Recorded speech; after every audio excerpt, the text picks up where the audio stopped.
အားလုံးပဲမင်္ဂလာပါ MK Channel မှာပြန်လည်ကြိုဆိုပါရခင်ဗျာဗီဒီယိုလေးမစခင်ကျွန်တော်ရဲ့ channel လေးကိုကျေးဇူးပြုပြီး like and subscribe လေးနှိပ်ပေးကြပါဦးအားလုံးပဲမင်္ဂလာပါကျွန်တော်ဒီနေ့ဝင်မြပေးခြင်းတဲ့အကြောင်းအရာလေးကတော့ကျွန်တော်တို့ Samsung S8 Plus ပေါ့နော် S8 Plus ကိုကျွန်တော်ဘာလို့ယူသားလို့ဖြည့်ပြီးတော့ဒီ Google လို့ပေါ့ FRB လို့ menu ဘာလို့ FRB လို့ဒီဖြည့်တဲ့နေကိုကျွန်တော်ဝင်မြပေးတော့မှာဖြစ်ပါတယ်โอเคတော့ခုကျွန်တော်တို့ဒီဘာလို့လောကြတဲ့အနေအထားပေါ့လောကြတဲ့အနေအထားမှာကျွန်တော်တို့နော် Samsung တက်သွားမယ်ပြီးလို့ရှိရင်ကျွန်တော်တို့ account လို့ပေါ့နော် account လို့မှာ FRB လို့ express method နော် express method ပေါ့နော်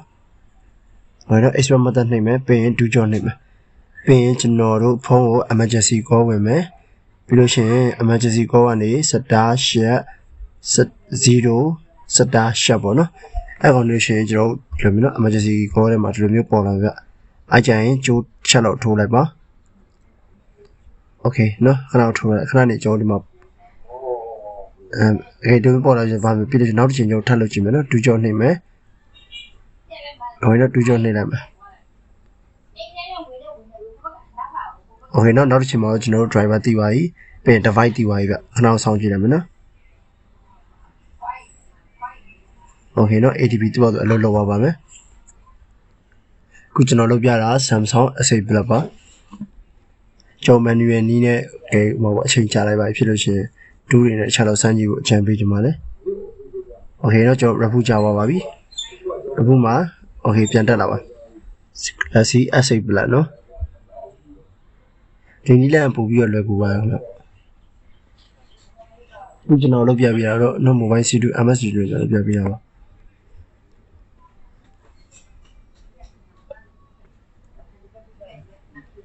โอเคအဲ့ဒါဆိုဒီ model အနေနဲ့ကြောင့်ကျွန်တော် not display air ပဲမတက်ပါဘူးဗျโอเคနော်ခုဆိုလို့ရှိရင်အဆင်ပြေပါပြီကျွန်တော်ဒီမှာ IMEI နဲ့ပဲစစ်ကြည့်မယ်ဒီဖက်ကျွန်တော် camera ပဲပြန်စစ်ကြည့်မယ်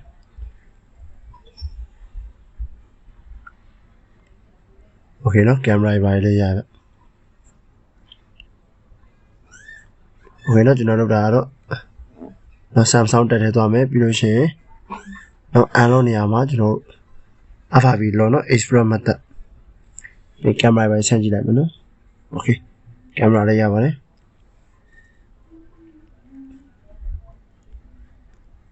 ပြီးတော့ IMEI ချက်လို့စစ်ကြည့်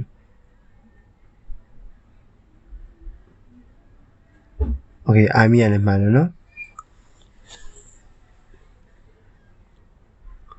ဘယ်လိုဆက်လဲကျွန်တော် manual လေးမသုံးဆိုကျွန်တော်တူးတယ်ရနော်အဲ့ဒီတိုင်းပဲကြော်ကြည့်ပါဘယ်လို Samsung S8 Plus နော်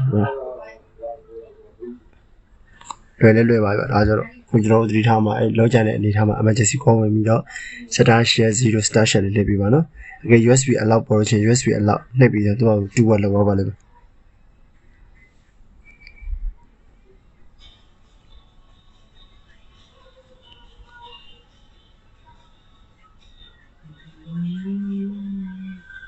နောက်ဆက်ကြည့်ရတဲ့ December 1 December Samsung J9 J9550 ပါအဲ့ဒါပြောပါမယ် Samsung J9550 ပါခင်ဗျ